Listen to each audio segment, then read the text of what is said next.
দৈৰ ওপৰত চাগে আপোনালোকে বহুত ভিডিঅ দেখিছে, কিন্তু আশা কৰিম যদি ভিডিঅটো স্কিপ নকৰাকে শেষলৈকে চাই তেতিয়াহ'লে কিছুমান নতুন কথাও গম পাব। এক বাটি দৈত লুকাই আছে দুটাকৈ কাহানী, জানিব বিচাৰেনে? থুই থাকে সেইটোৰ পিএইচটো মেইনটেইন কৰে আৰু ডেণ্টেল কেৰিজ বা দাঁতত পোকে খোৱাৰ পৰা বচায়। স্পেচিয়েলি বাচ্চা বা চিলড্ৰেনে যদি দৈটো ৰেগুলাৰলি খোৱা ষ্টাৰ্ট কৰে তেতিয়াহ'লে কিছু মাত্ৰাত আপোনালোকৰ ডেণ্টেল কেৰিজ বা বাচ্চাৰ যিটো কমনলি দেখা পোৱা যায় দাঁতত পোকে খোৱা সমস্যাটো সেইটোৰ পৰা বাচিব পাৰে। ইনফেক্ট দৈত থাকে এবাণ্ডেণ্ট এমাউণ্ট অফ কেলচিয়াম, আৰু এই কেলচিয়ামটো গমে পায় আপোনালোকে যে দাঁতৰ ষ্ট্ৰেংথৰ কাৰণে কিমান দৰকাৰী। সেইকাৰণে আপোনালোকে দৈ যদি খায় তেতিয়াহ'লে দাঁতৰ ষ্ট্ৰেংথটো ভাল হৈ থাকিব। এই দৈত থকা কেলচিয়ামটো ইনফেক্ট আপোনাৰ বোনটো ষ্ট্ৰং ৰাখে, বোন হেল্থটো ভাল কৰি ৰাখে, আৰু ইয়াত কিছুমান মিনাৰেলছ থাকে লাইক মেগনেছিয়াম, ফছফৰাছ, যিটো আপোনাৰ বোনটো ষ্ট্ৰং কৰে। স্পেচিয়েলি মই ভেজিটেৰিয়ান মানুহৰ কাৰণে এটা কথা ক'ম, আপোনালোকে দৈটো ৰেগুলাৰলি খোৱা ষ্টাৰ্ট কৰক। সেইটো কাৰণে কৈছো কাৰণ দৈত কিছুমান এনেকুৱা ভিটামিন থাকে লাইক ভিটামিন B2, ৰাইবোফ্লেভিন বা ভিটামিন B12, যিটো আপোনাৰ নাৰ্ভ ফাংচনিঙৰ কাৰণে বহুতে দৰকাৰ। ভেজিটেৰিয়ান মানুহ মই এইকাৰণে মেনশ্যন কৰিছো কাৰণ ভেজিটেৰিয়ান মানুহৰ মাজত ভিটামিন B12ৰ কমিটো বহুত বেছিকৈ দেখা পোৱা যায়, কাৰণ তেওঁলোকে কিছুমান এনেকুৱা খাদ্য গ্ৰহণ কৰিব নোৱাৰে য'ত ভিটামিন B12 থাকে, আৰু সেইকাৰণে ভেজিটেৰিয়ান মানুহৰ মাজত ডেফিচিয়েঞ্চিটো বহুত কমনলি দেখা পোৱা যায় কম্পেয়াৰ্ড টু নন ভেজিটেৰিয়ান মানুহ। আৰু দৈত প্ৰটিনো থাকে, বহুত ভাল চ'ৰ্চ অফ প্ৰটিন হয়, যিটো আপোনাৰ মাছল, বোন, এভাৰঅল বডি হেল্থটো মেইনটেইন ৰাখে। আৰু ভেজিটেৰিয়ানৰ কাৰণে এইটো গুড অল্টাৰনেটিভ হয়, কাৰণ আপোনালোকে মাছ, মাংস, ডিম খাব নোৱাৰে, তাৰ কাৰণে আপোনালোকে অল্টাৰনেটিভলি দৈটো ডায়েটত ৰেগুলাৰলি ইনটেক কৰা ষ্টাৰ্ট কৰিব পাৰে। দৈটো আমাৰ বডিৰ যিটো ইমিউন চিষ্টেম, ৰোগ প্ৰতিৰোধ কৰা ক্ষমতাটো, সেইটো বুষ্ট কৰে আৰু আমাৰ বডিটো অভাৰঅল হেল্থটো মেইনটেইন কৰে। কিছুমানে মোক সোধে যে কিছুমান মানে wound healing বা কাটা চিঙা হলে টেঙা খাবলৈ বাদ দিব লাগে নেকি, will it hinder the wound healing process?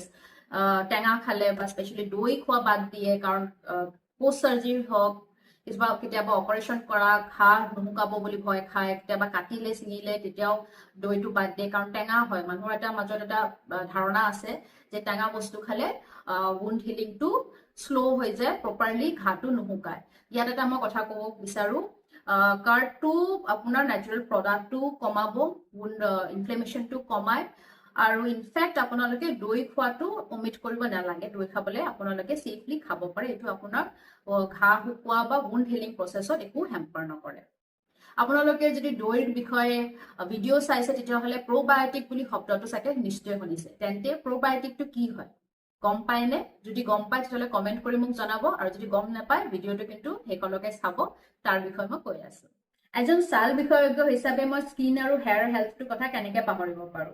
Let me tell you, দৈত থকা লেক্টিক এচিডটো এটা এক্সফলিয়েণ্ট হয়, এটা আলফা হাইড্ৰক্সি এচিড হয়, যিটো আপোনাৰ স্কিনৰ ডেড চেলছ বা মৰি যোৱা ছালৰ কোষখিনি ডিজলভ কৰিবলৈ, আঁতৰাবলৈ হেল্প কৰে, আৰু আপোনাৰ স্কিনটো এটা নিউ, ফ্ৰেছ আৰু গ্ল'য়িং লুক দিয়ে। এই লেক্টিক এচিডটো আপোনাৰ স্কিনৰ যিটো নেচাৰেল মইশ্চাৰাইজিং ফেক্টৰ থাকে সেইটোও বঢ়ায়, আৰু এনভাইৰনমেণ্টৰ পৰা মইশ্চাৰটো বা ৱাটাৰটো এট্ৰাক্ট কৰি স্কিনৰ ভিতৰত লক কৰি ৰাখে আৰু স্কিনটো হাইড্ৰেটেড কৰি ৰাখে।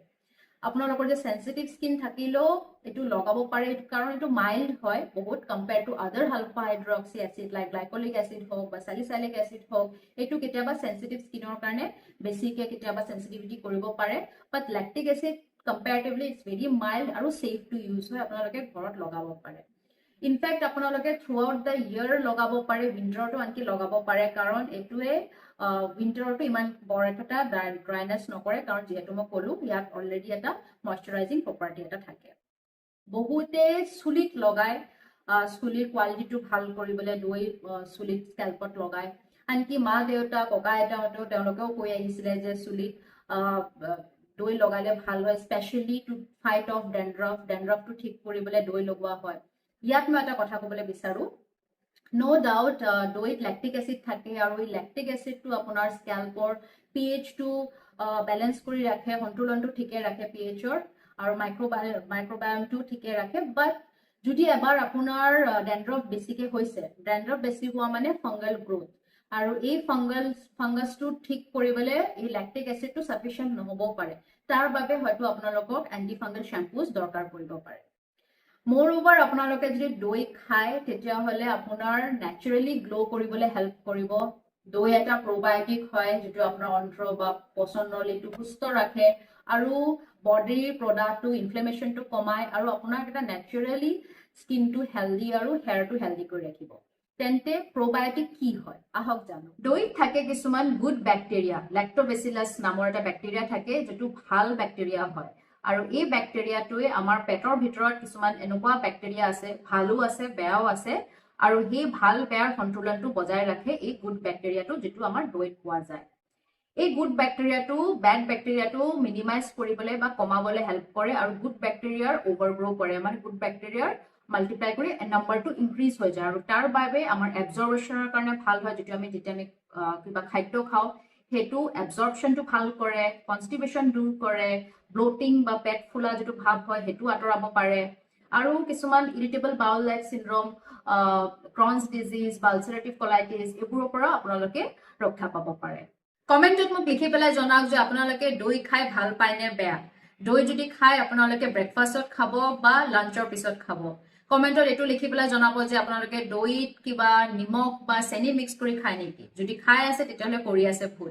আপোনালোকে বেলেগ অল্টাৰনেটিভছ ল'ব পাৰে, লাইক আপোনালোকে হানি মিক্স কৰি খাব পাৰে বা জেগৰী বা গুড় মিক্স কৰি খাব পাৰে। সেইটো আপোনাৰ দৈৰ টেষ্টটো এনহেঞ্চ কৰিব আৰু হেল্থ বেনিফিটছটো বঢ়াব। See you in my next video. Till then, stay safe, take care, and eat healthy, eat lots of good. Bye bye.